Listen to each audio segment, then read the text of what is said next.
প্রিয়াঙ্কা তার দুই ভাই বোনকে নিয়ে একটি শহরে থাকে। তাদের বয়স ছিল যথাক্রমে 19, 15 এবং 12 বছর। বাবা মা মারা যাওয়ার পর অনেক ছোটবেলা থেকে প্রিয়াঙ্কা তার দুই ভাই বোনের সমস্ত দায়িত্ব নিজের হাতে তুলে নিয়েছে। তাদের ভালো রাখার জন্য প্রিয়াঙ্কাকে যা করতে হয় প্রিয়াঙ্কা তাই করে। সে তার ভাই বোনেদের জন্য কোনো কাজ করতেই ভয় পায় না, সেটা লোক ঠকানো হোক কিংবা চুরি করা হোক। আজকাল তারা 3 ভাই বোন মিলে ফুচকা বিক্রি করতে বসেছে। শহরের এক প্রান্তে যেখানে অন্য কোনো ফুচকাওয়ালা নেই, প্রিয়াঙ্কা সেখানে তার দুই ভাই বোনকে সঙ্গে নিয়ে নিজেদের ফুচকার দোকান সাজিয়ে বসেছে। আমি বলেছিলাম এসব ফুচকার ব্যবসা চলবে না, তোরা আমার কথা শুনিসনি। আমি ছোট বলে তোরা আমার কথাকে পাত্তাই দিস না। দেখ, আজকেও এখনো পর্যন্ত একটাও কিন্তু কাস্টমার এলো না। তুই দিন দিন মানুষ থেকে গরু হয়ে যাচ্ছিস কেন রে রানী? আমরা কি আসলে এখানে ফুচকা বিক্রি করতে বসি? আমাদের কাজ তো অন্য, তুই জানিস না? কাজটা করার জন্য তো আমাদের ফুচকার দোকানে লোক আসতে হবে, কেউ তো আসছেই না। এরকম চলতে থাকলে এই ব্যবসাটাও তো বন্ধ করে দিতে হবে। আমার মনে হয় আমাদের দোকানটা অনেকেরই চোখে পড়ে না। কি করা যায় বলতো, যাতে লোকজন এক ঝলক দেখলেই আমাদের দোকানটা দূর থেকে দেখতে পায়? মাইকে অ্যানাউন্স করলে কেমন হয়? ঘুরে ঘুরে আমরা আমাদের ফুচকার দোকানের ব্যাপারে বলবো, আর ওই যে হাতে হাতে কাগজ দেয় না, সেগুলো দেব। কিংবা রাস্তায় রাস্তায় বা লোকের বাড়ির দেওয়ালে চারিদিকে আমাদের ফুচকার দোকানের বিজ্ঞাপন লাগিয়ে দেব। তারপর রাস্তাঘাট নোংরা করার জন্য পুলিশ এসে আমাদের জেলে ধরে নিয়ে যাবে। এটাই তোর প্ল্যান তো? আমার কাছে একটা প্ল্যান আছে। আমরা আগে যা করতাম অনেকটা সেটার মতো নেই, কিন্তু এই প্ল্যানটাতে আমাদের কাস্টমারের জন্য অপেক্ষা করে বসে থাকতে হতো, আর এটাতে আমরা কাস্টমারদের নিজেরা ধরে নিয়ে আসব। প্রিয়াঙ্কার এই কথা শুনে তার দুই ভাই বোন খুবই খুশি হয়। প্রিয়াঙ্কা তাদের দুজনকে সমস্ত প্ল্যান ভালো করে বুঝিয়ে দেয়। বেশিরভাগ কাজটা রানীকেই করতে হবে, তাই রানী একটু ভয় পেয়ে যায়, আর তাকে ভয় পেতে দেখে রোহনও ঘাবড়ে যায়। এতদিন আমরা ওই লোকগুলোর ফুচকা চুরি করে নিতাম, যাতে ওরা আবার আমাদের দোকান থেকে ফুচকা কিনতে আসে, কিন্তু এবার তো ঘটনাটা পুরোটাই অন্য। আমার কিন্তু ভীষণ ভয় করছে বলে দিলাম। ভয় করে কি লাভ? তোকে তো কিছু করতে হবে না। তুই শুধু এমন নাটক করবি যে তোর খুব ফুচকা খেতে ইচ্ছা করছে, আর তুই একা একা ফুচকা খেতে বেরিয়ে বাড়ির রাস্তা হারিয়ে ফেলেছিস। ব্যাস, তাহলেই তো হবে। ওই লোকগুলো যদি বোনকে ধরে ফুচকার দোকানে না নিয়ে এসে বাড়ি নিয়ে যেতে চাই, তখন কি হবে? তখন তোকে অচেনা লোকদেরকে আমাদের বাড়ির রাস্তা চিনিয়ে দিতে হবে। তুই যখনই দেখবি লোকজন ফুচকার দোকানের কথা না বলে বাড়িতে নিয়ে যাওয়ার কথা বলছে, তখনই তুই রোহনকে ইশারা করে দিবি। রোহন সাথে সাথে বোন বোন করতে করতে চলে আসবে, আর সেখান থেকে তোকে নিয়ে চলে যাবে। মিটে গেল সমস্যা। এটুকু একটা কারণের জন্য এত ভাবতে হয়? সামান্য একটু অর্থের জন্য প্রিয়াঙ্কা এভাবে তার ভাই বোনের জীবন বিপন্ন করার আগে একবারও ভাবে না। যদিও অর্থটা তার ভাই বোনের জীবন ভালো করার জন্যই দরকার ছিল, কিন্তু তবুও বড় দিদি হয়ে সে কিভাবে তার ছোট ছোট ভাই বোনেদের এমন বিপদের মুখে ঠেলতে পারে, এটা ভাবলেই অবাক লাগে। রোহন এবং রানী পরের দিন থেকে তাদের দিদির বলা কথা মতো কাজ করতে লেগে পড়ে। রানী একজন অত্যন্ত ভালো অভিনেত্রীর মতো ছিল। তার বয়স ছোট হলেও তার চোখে জল দেখলে কেউই ধরতে পারবে না ওটা সত্যি নাকি মিথ্যা। রানীকে এভাবে রাস্তায় বসে কাঁদতে দেখে একজন ভদ্রলোক সেখানে আসে। কি হয়েছে তোমার? এখানে রাস্তায় বসে কাঁদছো কেন? কার সাথে এসেছো তুমি? আমাকে বলো, আমি সাহায্য করে দেব। আমি আর আমার দাদা ফুচকা খাওয়ার জন্য বেরিয়েছিলাম। এখন ফুচকার দোকানও খুঁজে পাচ্ছি না, আর দাদাকেও খুঁজে পাচ্ছি না। আমি আমার বাড়ি যাবার রাস্তাও খুঁজে পাচ্ছি না। চলো, আমি তোমাকে পুলিশ স্টেশনে নিয়ে যাচ্ছি। ওরা ঠিকই তোমার বাড়ি খুঁজে দেবে, তোমার দাদাকেও খুঁজে দেবে। এখানে বসে থেকে কাঁদলে হবে? পুলিশ? পুলিশ কি করবে? পুলিশ স্টেশনে নিয়ে গেলে তো আমার আর ফুচকা খাওয়া হবে না। আমি তো ফুচকাও পাচ্ছি না, আর আমি তো কোথাও ফুচকাও দেখতে পাচ্ছি না। আচ্ছা চলো, তোমাকে আগে ফুচকার দোকানে নিয়ে যাই। হয়তো তোমার দাদা সেখানেই থাকবে। এখানে আশেপাশে একটা ফুচকার দোকান আছে, তাই না? হ্যাঁ আছে তো। ওখান থেকে ফুচকা খেতেই তো আমরা বেরিয়েছিলাম, কিন্তু দোকানটা খুঁজে পাওয়ার আগেই তো হারিয়ে গেল। এই বলে রানী মনোজকে নিয়ে তাদের ফুচকার দোকানের সামনে যায়। সেখানে যেতেই রোহনকে দেখে দাদা দাদা বলে ছুটে আসে। রানী নিজে দাদাকে পেয়ে গেছে দেখে মনোজ হাঁপ ছেড়ে বাঁচে। দোকানের এত সামনে এসে মনোজেরও ফুচকা কিনতে ইচ্ছা করে। কত করে ফুচকা? আমাকে 2 প্লেট দিয়ে দাও তো, বাড়িতে নিয়ে যাব। একটু বেশি করে ঝাল দিয়ে বানিয়ে দিও, বুঝেছো? আমার স্ত্রী আবার অল্প ঝাল খেতে পছন্দ করে না। মনোজ ফুচকা বাড়ি নিয়ে যাবে শুনে তারা সকলেই খুবই খুশি হয়। প্রিয়াঙ্কা সুন্দরভাবে ফুচকা বানিয়ে মনোজকে প্যাক করে দিলেই মনোজ সেটা নিয়ে নিজের পথে রওনা দেয়। আর তখন হঠাৎই কোথা থেকে রোহন ছো মেরে এসে মনোজের ফুচকার প্যাকেটটা নিয়ে চলে যায়। রোহন যে কিভাবে মুহূর্তের মধ্যে প্যাকেটটা নিয়ে পালিয়ে যায় মনোজ সেটা ঠিকমতো দেখতেও পায় না। সে আবার কিছুক্ষণ পরে হাঁটতে হাঁটতে প্রিয়াঙ্কার দোকানে আসে। বাড়ি নিয়ে যাওয়ার আগেই ফুচকাটা কি রাস্তাতেই খেয়ে ফেললেন? মানে আবার ফিরে এলেন যে, তাই বলছি। নিয়েই তো যাচ্ছিলাম, হঠাৎ করে কোথা থেকে একটা বাচ্চা এসে ছো মেরে ফুচকাটা নিয়ে চলে গেল। আমি তোমার স্ত্রীকেও বলে দিয়েছিলাম আজ ফুচকা নিয়ে যাব, তাই আবার ফিরে আসতে হলো। আজকালকার ছেলে মেয়েগুলো যে কি অসভ্য হয়েছে কি বলবো। আমার ভাই বোনেদের দেখুন, সারাক্ষণ এখানেই থাকে, দোকানে আমাকে সাহায্য করে আর পড়াশোনা করে। পেটে শিক্ষা থাকলে অন্যের খাবার চুরি করে খেতে হয় না, তাই তো? হ্যাঁ, তা যা বলেছেন। যাই হোক, আমাকে আরো 50 টাকার ফুচকা দিন।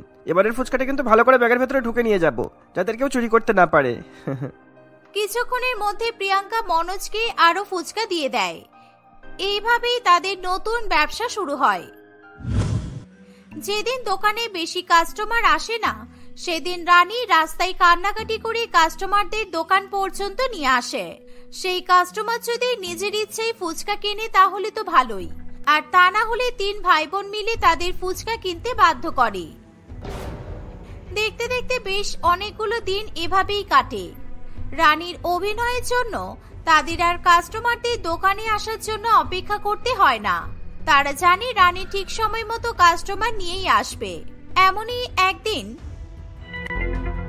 আমাদের দোকানটা কিন্তু আজকাল ভালোই চলছে বল। একজনকে একই ফুচকা 2 বার বিক্রি করছি, 2 বার নাম করছি। আবার কেউ শুধু ফুচকা খেতে এলে তাকেও নিজেদের দুঃখ কষ্টের গল্প শুনিয়ে আরো এক্সট্রা ফুচকা বিক্রি করতে পারছি। কিন্তু এসবে আমার বেশ ভয় করছে দিদি। প্রত্যেকদিন একটা বাচ্চা কখনোই বাড়ি থেকে হারিয়ে যেতে পারে না। কখনো যদি আমাদের দোকানে আগে এসেছে এমন কেউ রানীকে আবার দেখে ফেলে তাহলে তো সন্দেহ করবে। তখন যদি সত্যি সত্যি আমাদের পুলিশে নিয়ে যাই তখন? আমি তো রানীকে বলেই দিয়েছি সবার মুখ ভালো করে মনে রাখতে। আমাদের দোকানে রানীকে ছাড়তে এসেছে এমন লোককে যদি রানী আবার দেখতে পায় তাহলে যেন সেখান থেকে পালিয়ে যায়। আর তাও যদি কেউ আমাকে পুলিশ স্টেশনে ধরে নিয়ে যায় তখন আমি কি করব? আমি কি সব সত্যি কথা বলে দেব? পাগল নাকি? কিচ্ছু বলবি না। আমি যে তোর নিজের দিদি আর এই ফুচকার দোকানটা যে আমাদের, এই কথাটা তো কোনোদিনও পুলিশকে জানানোই যাবে না। যেভাবে ব্যবসা চলছে চলতে দে, আর কয়েকদিন যাক, তারপর না হয় অন্য কোথাও দোকান খুলবো। এই বলে প্রিয়াঙ্কা সেখান থেকে চলে যায়। প্রিয়াঙ্কা চলে গেলেও তার ভাই বোনেদের মধ্যে তাদের এই কাজ নিয়ে বেশ একটা চাপা উত্তেজনা কাজ করে। তারা কিছুতে আর বেশি দিন এই একই কাজ করতে চায় না। দিদি তো আমাদের কোনো কথাই শুনছে না রে। আমার তো ভয় লাগে, যদি কোনোদিন কারোর হাত থেকে ছো মেরে ফুচকা নিয়ে যেতে গিয়ে আমাকে ধরে ফেলে তাহলে তো সোজা থানায় নিয়ে যাবে। আর আমাকে যদি কেউ দোকানে না নিয়ে এসে সত্যি সত্যি থানায় নিয়ে যায় বা অন্য কোথাও নিয়ে চলে যায় তাহলে তো তোরা জানতেও পারবি না আমি কোথায় আছি। এভাবেই তাদের দুজনের চিন্তায় কপালে ভাঁজ পড়ে। কিন্তু তাদের চিন্তা প্রিয়াঙ্কাকে একটুও চিন্তিত করে না। প্রিয়াঙ্কা নিজের মতো করে ফুচকা বিক্রির সঙ্গে ঠকবাজি এবং জোচ্চুরি চালিয়ে যেতেই থাকে। একদিন একজন মহিলা রাস্তা দিয়ে যাচ্ছে, এমন সময় সে রানীকে রাস্তার ধারে কাঁদতে দেখে আর তার দিকে এগিয়ে আসে। সেদিন কোনো একটা কাজের জন্য রোহন রানীর সঙ্গে আসতে পারেনি, তাই রানী আরো বেশি ভীত অবস্থায় ছিল। এ কি, তুমি কাঁদছো কেন? কি হয়েছে? নিশ্চয়ই তোমার দিদি আবার তোমাকে এখানে অভিনয় করতে পাঠিয়েছে। এসব তুমি কি বলছো আন্টি? আমি তো ফুচকা খেয়ে বাড়ি যাচ্ছিলাম, কিন্তু যেতে যেতে হঠাৎই আমি বাড়ির রাস্তা ভুলে গেছি, আর ফুচকার দোকানে যাওয়ার রাস্তাটাও আমি বুঝতে পারছি না, দেখুন না। ও আচ্ছা, তার মানে তোমরা যেখানে ফুচকা বিক্রি করো সেখানে তোমাদের বাড়ি নয়, তাই তো? তাহলে তোমাদের বাড়িটা কোথায় আমাকে বলো, আমি তোমাকে তোমার বাড়িতে ছেড়ে আসবো। ওই ফুচকাওয়ালি প্রিয়াঙ্কা তোমার দিদি হয় তো? এই শুনে রানী প্রচন্ড পরিমাণে ভয় পেয়ে যায়। সে পালাতে গেলে তাকে আরো বেশ কয়েকজন লোক এবং মহিলা এসে ধরে ফেলে। অন্যদিকে কয়েক ঘন্টা হয়ে যাওয়ার পরও রানী ফিরছে না দেখে প্রিয়াঙ্কা এবং রোহন খুবই ভয় পেয়ে যায়। তারা বুঝে উঠতে পারে না এবার তারা কি করবে। আমি যেটার ভয় পেয়েছিলাম সেটাই হলো। ওইটুকু একটা মেয়েকে একা একা রাস্তার মাঝখানে ছেড়ে দেওয়া যে কতটা ভয়ঙ্কর একটা কাজ, সেটা আমি বুঝতে পারলেও তুই কখনোই বুঝতে পারিসনি। এখন দেখলি তো কি হয়ে গেল। আরে ওসব কিছু হয়নি, রানীও তো বোকা মেয়ে নয়। ও ঠিক ভালো কাস্টমার নিয়ে তবেই ফিরবে। সেরকম ভালো কাস্টমার পাইনি বলেই হয়তো এখনো ফিরছে না। তোর সত্যি রানীর জন্য কোনো চিন্তা হচ্ছে না তাই না? তুই এতটা নির্লজ্জ কবে থেকে হয়ে গেলি দিদি? লোভী তো আমরা সবাই ছিলাম, কিন্তু এইভাবে নিজের বোনের বিপদ দেখেও চুপচাপ শান্ত হয়ে বসে থাকার মতো নির্লজ্জ তো আমরা কেউ ছিলাম না রে। তাহলে তুই কি চাস আমি এখন রানীকে খুঁজতে বের হই, আর যারা রানীকে ধরে রেখেছে তারা আমাকেও ধরে নিক, তারপরে জেলে যাওয়া থেকে কেউ আমাদেরকে বাঁচাতে পারবে? জেলে গেলে জেলে যাব, অন্তত আমার বোন তো আমাদের সাথে থাকবে। তুই প্লিজ চল দিদি, আর দেরি করিস না। এখন না, দেখ বেশ কয়েকজন লোক আসছে, ওদের সবাইকে আগে ফুচকা দিয়ে দিই, আর ওদের মধ্যে দু একজনকে বাড়িতে ফুচকা নিয়ে যাওয়ার জন্য বাধ্য করি, তারপর বোনকে খুঁজতে বেরোবো, ঠিক আছে? আর আমি বোনকে খুঁজতে গেলে তুই এই লোকটার কাছ থেকে বা ওদের মধ্যে কোনো একজন মহিলার কাছ থেকে ফুচকা ছিনিয়ে নিয়ে চলে আসবি, যেমনটা তুই করে থাকিস আর কি। প্রিয়াঙ্কার মুখে এমন কথা শুনে রোহন প্রচন্ড বিরক্ত বোধ করে। তার দিদি যে এভাবে পাল্টে যাবে সেটা রোহন স্বপ্নেও ভাবেনি। যেই দিদি তাদের জন্য নিজের সমস্ত শখ আহ্লাদ ছেড়ে ফুচকার দোকান খুলেছিল, সেই দিদি শুধুমাত্র টাকার লোভে এমন ভাবে অমানবিক হয়ে যাবে এটা তো কেউ ভাবতেই পারত না। কিছুক্ষণের মধ্যে ওই লোকজনগুলো প্রিয়াঙ্কার দোকানের সামনে এলে প্রিয়াঙ্কা ভীষণ পরিমাণে অবাক হয়, কারণ তাদের সঙ্গে রানীও ছিল। রোহন এতক্ষণ পরে রানীকে সুস্থ অবস্থায় দেখে খুবই খুশি হয়। রানী একেবারে অনেক কাস্টমার এনেছে ভেবে প্রিয়াঙ্কাও মনে মনে খুবই খুশি হয়। আপনারা কে কি ফুচকা খাবেন বলুন, আমি এক্ষুনি বানিয়ে দিচ্ছি। ঝাল দিয়ে বানাবো নাকি ঝাল ছাড়া? এমন ফুচকা খাওয়াও যাতে তোমাকে জেলে তুলে নিয়ে যাওয়ার পরেও তোমার শাস্তি একটু হলেও মুকুব করাতে পারি। আহারে, খুব অবাক হচ্ছ তাই না হঠাৎ জেলে যাওয়ার কথা শুনে? আমি কি করেছি যে আমি জেলে যাব? যা খুশি তাই বলে আমাকে ভয় দেখানোর চেষ্টা করলেই হলো? আমাকে জেলে ধরে নিয়ে যেতে হলে আমার বিরুদ্ধে তো প্রমাণ লাগবে। সেসব আছে আপনার কাছে? প্রমাণ নয় বাবা, আমার কাছে সাক্ষী আছে, আর সেটা হলো তোমার বোন। তুমি কিভাবে ওদেরকে দিয়ে লোক ঠকানোর কাজ করাতে সেটাও আগেই আমাদেরকে বলে দিয়েছে। নিজের দিদি হয়ে কেউ ভাই বোনেদের এমন খারাপ পথে ঠেলতে পারে? আর এরকম নাবালক নাবালিকাদের দিয়ে অনৈতিক কাজ করানো কত বড় ক্রাইম সেটা কি তুমি জানো? আগেই তোমাদের নামে আমার কাছে কমপ্লেন এসেছিল, কিন্তু আমি কিছুতেই তোমাদের হাতে নাতে ধরার মতো সুযোগ পাচ্ছিলাম না। আমি কোনো খারাপ কাজ করিনি, বিশ্বাস করুন। এই তো আমার ভাই আছে, ওকে জিজ্ঞাসা করুন। আপনি একটা ছোট্ট বাচ্চার কথা বিশ্বাস করে এভাবে আমাকে অপবাদ দেবেন না। কোনো অপবাদ নয়, বোন যা বলছে একদম ঠিক বলছে। আমি জানি দিদি আমাদের ভালোর জন্যই অনেক টাকা কামাতে চাই, কিন্তু সেই অনেক টাকা কামাতে গিয়েও মাঝে মাঝে আমাদের এই বিপদের মুখে ঠেলে দেয়। সামান্য ফুচকা ছিনতাই করা, নিজেদের ছোট বোনকে রাস্তায় অভিনয় করতে বসে কাস্টমারদের ধরিয়ে আনার অনেক পার্থক্য আছে। রোহনের মুখে এই কথা শুনে দেবিকা প্রিয়াঙ্কাকে আর কিছু বলার মতো সুযোগ দেয় না। দেবিকা এবং তার লোকজন প্রিয়াঙ্কাকে সেখান থেকে নিয়ে চলে যায়। তারা হয়তো রোহন এবং রানীকেও নিয়ে যেত, কিন্তু যেহেতু তারা তাদের দিদির বিরুদ্ধে সাক্ষী দিয়ে সৎ কাজ করেছে, তাই দেবিকা ম্যাডাম তাদেরকে ক্ষমা করে দেয়। রোহন আর রানী দুজনেই তারপর থেকে ওই ফুচকার দোকানটা সৎভাবে চালাতে থাকে। তাতে দিনের শেষে যে সামান্য রোজগার হয় তাই দিয়েই তারা খুশি হয়। কিন্তু এই ঘটনার পর তারা আর কখনো লোক ঠকিয়ে রোজগার করার কথা ভাবে না। তানিয়ার মনে আজকে ভীষণ আনন্দ। দুদিন পরে তার বিয়ে বলে কথা। এই দিনটার জন্য তানিয়া কত যে অপেক্ষা করেছে সেটা হয়তো সে নিজেও ভুলে গেছে। আজ থেকে 3 দিন আগেও সে জানতো না সে আসলেও কোনোদিন রাহুলকে বিয়ে করতে পারবে কিনা, কিন্তু আজকে তার সেই স্বপ্ন সত্যি হতে চলেছে। তাই বিয়ের সমস্ত ছোটখাটো অনুষ্ঠানেও সে খুবই আনন্দ করে। সে সমস্ত আনন্দ সবই মন প্রাণ ভরে উপভোগ করতে চায়। আর তার এই খুশির মুহূর্তে তার বন্ধু অনিমেষ সবসময় তার পাশে পাশেই থাকে। আজকে তানিয়ার মেহেন্দি ছিল। সারা বাড়িতে সবাই শুধু তানিয়ার হাতে নয়, নিজের হাতে মেহেন্দি লাগাতেও ব্যস্ত ছিল। আমি তোর জন্য এত বড় একটা কাজ করে দিলাম, আর তুই এখন অব্দি আমাকে একটা ট্রিট দিলি না। এই তুই কেমন বন্ধু রে?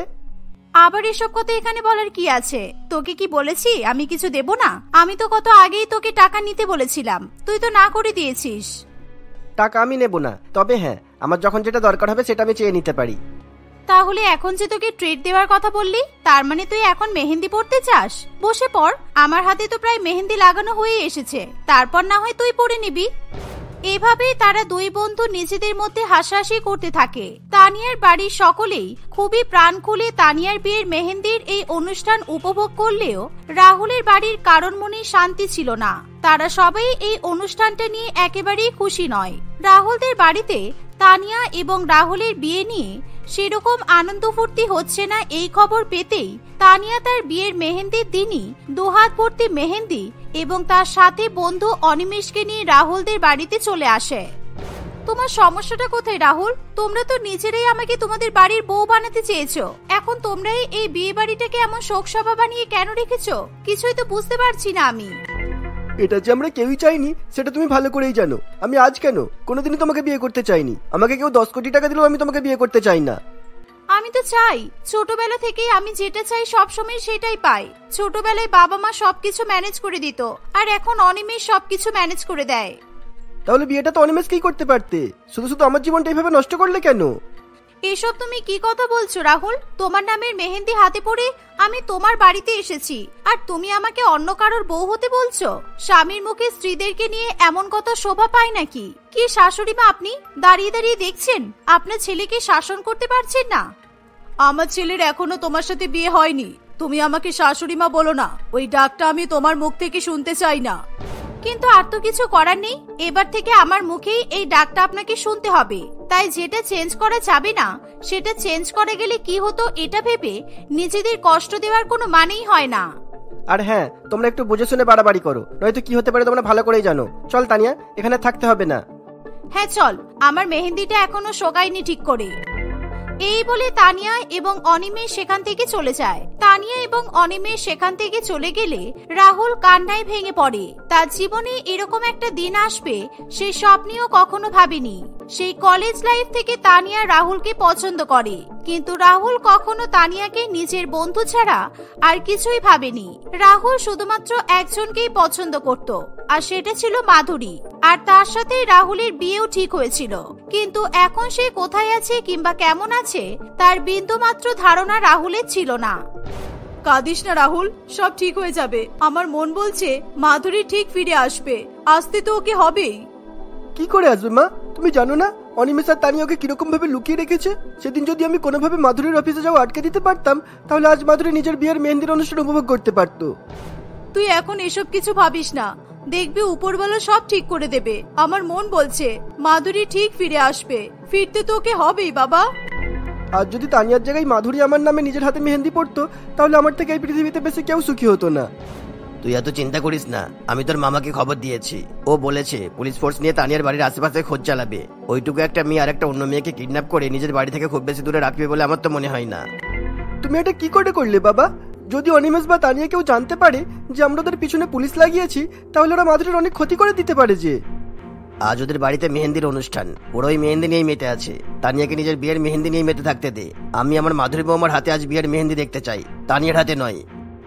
এই বলে অরুণ বাবু সেখান থেকে চলে যায়। মাত্র দুদিন আগের কথা, যখন রাহুল এবং মাধুরী দুজনেই নিজেদের বিয়ে নিয়ে এবং নানান রকম অনুষ্ঠান নিয়ে আলোচনা করে। বিয়ের সমস্ত কেনাকাটা গোছগাছ তারা দুজনে মিলে একসঙ্গেই করে। এমনকি বিয়েতে কোন অনুষ্ঠানে মাধুরী কি কি পরবে সেটাও রাহুল ঠিক করে দেয়। কিন্তু সব রকমের অনুষ্ঠানের মধ্যে মাধুরী সবচেয়ে বেশি অপেক্ষা করে থাকে তার বিয়ের মেহেন্দির অনুষ্ঠানের জন্য। মাধুরী ছোট থেকে নানান রকমের সিনেমা সিরিয়ালে এই অনুষ্ঠানটা দেখে দেখে অভ্যস্ত ছিল, তাই এই দিনটার জন্য সে প্রচন্ডভাবে উৎসাহিত। আমার জন্য কিন্তু এই শহরের সব থেকে ভালো মেহেন্দি আর্টিস্ট আসবে, আমি বলে দিলাম। আমার বিয়ের মেহেন্দি যেন শহরের সব থেকে সুন্দর মেহেন্দি হয়। তুমি যে দেখতে সুন্দর, তাতে তোমার হাতে আমি এমনি একটা দুটো ছাপ দিয়ে দিলে সেই ছাপটাও দেখতে সুন্দর লাগবে। তার জন্য আর সব থেকে বড় মেহেন্দি আর্টিস্টকে আসতে লাগবে না, বুঝেছো? প্লিজ রাহুল, মজা করো না। এই দিনটার জন্য আমি কতদিন ধরে অপেক্ষা করছি বলো তো। আমি একদম হাতের তালু থেকে শুরু করে আমার কাঁধ পর্যন্ত মেহেন্দি পরবো। যেই আমার বিয়ের মেহেন্দি দেখবে সেই অবাক হয়ে যাবে। আচ্ছা, অতটা করে মেহেন্দি পড়লে তোমার বাকি কাজ করতে অসুবিধা হবে না? আর তুমি খাবে কিভাবে শুনি? আমার না শাশুড়ি মায়ের সঙ্গে কথা বলা হয়ে গেছে, আর মা বলেছে আমি যখন মেহেন্দি পরে থাকবো মা আমাকে খাইয়ে দেবে, আর বাকি যা যা কাজ থাকবে সেগুলোতেও মা সবসময় আমাকে সাহায্য করবে। যখন শাশুড়ি বাবা মিলে সব ঠিক করেই নিয়েছো, তাহলে কোন মেহেন্দি আর্টিস্টকে দিয়ে মেহেন্দি পড়বে সেটাও ঠিক করে নিতে পারতে তো। সেটাও ঠিক হয়ে গেছে, পরে যাতে তুমি মেহেন্দি আর্টিস্টের পেমেন্ট শুনে ভয় না পেয়ে যাও, তাই আগে থেকে তোমাকে বলে দিলাম যে শহরের সবচেয়ে ভালো মেহেন্দি আর্টিস্ট আসবে। কাল অফিস থেকে ফিরেই মেহেন্দির অনুষ্ঠানের জন্য তৈরি হতে হবে। কাল আবার তুমি অফিসে যাবে নাকি? বিয়ের দুদিন আগে অফিসে যাওয়ার কি দরকার? তার চেয়ে বরং তুমি বাড়ি থেকে বিশ্রাম নাও। আমার অবিবাহিত জীবনের কালকেই লাস্ট অফিস, আর আমি কাল অফিসে যাব না? কাল আমি অফিসে যাবই। অফিসে সবাইকে একবার করে বিয়েতে আসার জন্য বলতেও তো হবে। রাহুল মাধুরীকে অনেকবার বোঝানোর চেষ্টা করলেও মাধুরী কিছুতেই রাহুলের কথা শোনে না। পরের দিন মাধুরী অফিসে যায়। সেদিন তার অফিস থেকে বেরোতে বেশ অনেকটাই দেরি হয়ে যায়। রাস্তায় বেরিয়ে বাস, অটো, ট্যাক্সি কিছুতেই তার চোখ পড়ে না। এমন সময় হঠাৎই মাধুরীর অফিসের সামনে দিয়ে তানিয়ার গাড়ি আসছে দেখে মাধুরী বেশ শান্তি পায়, কারণ মাধুরী তো তানিয়াকে সেই কলেজের সময় থেকেই চেনে। তারা খুব ভালো বন্ধু ছিল, তাই মাধুরী আর কোনো রকমের বাজবিচার না করেই তানিয়ার গাড়িতে উঠে পড়ে। এটা কোথায় নিয়ে যাচ্ছিস? এদিকে তো তোর আর আমার কারোরই বাড়ি নয়। কি যে করছিস আমি তো কিছুই বুঝতে পারছি না তানিয়া। আরে চল না, পরশু তো তোর বিয়ের মেহেন্দির অনুষ্ঠান, তার আগে তোকে একটা সারপ্রাইজ পার্টি দেব প্ল্যান করেছি। অনেকক্ষণ থেকে তোর অফিসের সামনে অপেক্ষা করছিলাম, কিন্তু তুই বেরোতে এত লেট করবি ভাবতেই পারিনি। ওরে বাবা, ব্যাচেলর পার্টি বুঝি? আর কে কে আসছে ওখানে? চল না, ঠিক দেখতে পাবি, আর 5 মিনিট অপেক্ষা কর। এই বলে তানিয়া মাধুরীকে নিয়ে একটি বন্ধ পড়ে থাকা কনস্ট্রাকশন সাইটে নিয়ে যায়। সেখানে তারা একটি ঘরের মধ্যে মাধুরীকে আটকে রাখে। সেই ঘরের মধ্যে খাবার দাবার সবকিছু মজুদ থাকলেও মাধুরীর বাইরে বেরিয়ে পালিয়ে যাওয়ার কোনো রকমের রাস্তাই ছিল না।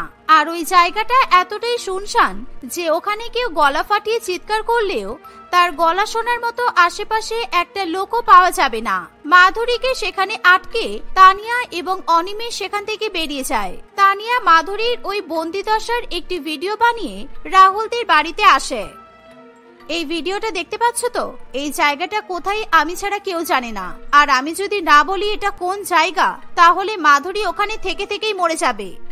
আপাতত 2-3 দিন কাটিয়ে দেওয়ার মতো খাবার আর জল আমাদের কাছে আছে, কিন্তু ওই 2-3 দিন পরে মাধুরীর যে কি হবে সেটা তো আমরা কেউ জানি না। এসব কি তানিয়া, কেন করছো তোমরা এরকম? কালকে আমাদের বিয়ে, কতদিন ধরে তানিয়া ওর বিয়ের মেহেন্দির অনুষ্ঠানে উৎসাহিত, আর আজ তোমরা এরকম মজা করছো? মজা করছি না তো, যেটা সত্যি শুধু সেটাই বলছি। তুমি যদি আমাকে বিয়ে না করো তাহলে মাধুরী সারা জীবন ওখানে থেকেই মরে যাবে। সুতরাং তোমার আর আমার বিয়ের উপর নির্ধারণ করছে তুমি কোনোদিনও আর মাধুরীকে নিজের চোখে দেখতে পারবে কিনা। এরকম করে কি ভালোবাসা পাওয়া যায়? আর তুমি এত বড় একটা দোষ করবে আর কেউ কোনোদিনও তোমাকে ধরতে পারবে না, এটাই ভেবেছো তুমি?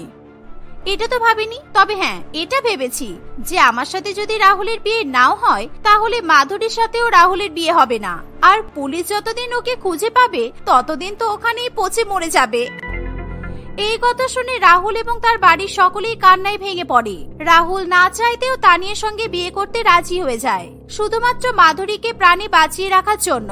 একদিকে তানিয়া যেমন নিজের বিয়ের মেহেন্দির অনুষ্ঠান নিয়ে মেতে থাকে, অন্যদিকে রাহুলের বাবা এবং মামা পুলিশ ফোর্স নিয়ে শহরের প্রান্তে প্রান্তে অলিতে গলিতে মাধুরীর খোঁজ করতে থাকে। খুঁজতে খুঁজতে তারা জঙ্গলের মধ্যে থাকা একটি ভাঙাচোরা এবং অসম্পূর্ণ বাড়ি দেখতে পায়। এত দূর অব্দি মনে হয় না আপনার বৌমাকে নিয়ে আসা হয়েছে, আর কেউ যদি আসতো তাহলে তাদের পায়ের বা গাড়ির চাকার ছাপ তো এখানেই থাকতো। তুমি ভুলে যাচ্ছ কেন রাজেশ? কাল বৃষ্টি হয়েছিল, বৃষ্টির জলে পায়ের ছাপ আর গাড়ির চাকার ছাপ সমস্তটাই ধুয়ে যেতে পারে। আর তার থেকে বড় কথা, ওই মেয়েটা যখন আমাদেরকে মাধুরীর ভিডিও দেখিয়েছিল তখন ওই ভিডিওটাতে আমি বেশ কয়েকটা পশু পাখির ডাকও শুনতে পেয়েছিলাম। তাই আমার মনে হয় ওই বাড়িটাতে আরেকবার খোঁজা উচিত। অরুণ বাবুর কথা শুনে সবাই জঙ্গলের ভেতরের ওই বাড়িটাতে খোঁজ করতে থাকে, কিন্তু এদিক ওদিক এ কোণা সে কোণা খুঁজেও তারা মাধুরীকে দেখতে পায় না। আমি তো বলেছিলাম এখানে কেউ আসেনি, শুধু শুধু এখানে আমাদের এতগুলো সময় নষ্ট হলো। না জানি মেয়েটা অন্য কোথায় কিভাবে এখন অব্দি কষ্ট করে যাচ্ছে। চলো। ইন্সপেক্টর রাজেশের কথা শেষ হতে না হতেই হঠাৎ করে একটা জলের গ্লাস পড়ে যাওয়ার শব্দে সকলেরই টনক নড়ে। তারা বুঝতে পারে সেখানে আরো কোথাও কোনো একটা লুকানো ঘর আছে। তারা দেওয়াল মাটি সবকিছু বারবার করে টোকা মেরে মেরে দেখতে থাকে যে কোথাও সিমেন্ট ছাড়া অন্য কোনো জিনিসের শব্দ পাওয়া যায় কিনা। শেষ পর্যন্ত একটা দেওয়ালে তারা সিমেন্টের বদলে কাঠের শব্দ পায়, আর তারপরে সেই দেওয়ালটাকে ভাঙতেই তার ভেতরে একটা ছোট্ট ঘরে অজ্ঞান অবস্থায় মাধুরীকে পাওয়া যায়। তারা কোনো রকমে মাধুরীকে উদ্ধার করে। মাধুরীকে হাসপাতালে নিয়ে যেতে চাইলে মাধুরী রাজি হয় না। আজ আমার বিয়ের মেহেন্দির অনুষ্ঠান, আমি আগে মেহেন্দি পরবো, তারপরে আমাকে হাসপাতালে নার্সিং হোমে যেখানে নিয়ে যাবে সেখানে যাব, আগে আমাকে বাড়িতে নিয়ে চলো। মাধুরী বারবার করে জেদ করায় তাকে রাহুলদের বাড়িতে নিয়ে যাওয়া হয়। মাধুরীকে দেখে বাকিরা যেমন খুশি হয়, তেমনি তানিয়া এবং অনিমেষ বিপদে পড়ে। এ কি, ওকে তোমরা কোথা থেকে পেলে? তোমাদের এত বড় সাহস! আমি বারণ করা সত্ত্বেও তোমরা ওকে খুঁজতে বেরিয়েছিলে। এবার আমি তোমাদের কি করব শুধু দেখো। আর তোমাকে কিছু দেখতে হবে না মামুনি, এবার যা দেখানোর আমাদের লেডি কনস্টেবল দেখাবে। এই, এদের দুজনকে গাড়িতে তোলো। এই বলে পুলিশ তানিয়া এবং অনিমেষকে ধরে নিয়ে চলে যায়। নির্মলা দেবী নিজের হাতে সুন্দর করে মাধুরীকে সাজিয়ে বিয়ের মেহেন্দির অনুষ্ঠানের জন্য তৈরি করে। মেহেন্দি পরার খুশিতে মাধুরীর এই দুদিনের সমস্ত ধকল কোথাও যেন উধাও হয়ে যায়। এভাবেই তাদের মেহেন্দির অনুষ্ঠান এবং বিয়ের অনুষ্ঠান দুটোই সুষ্ঠুভাবে সম্পন্ন হয়।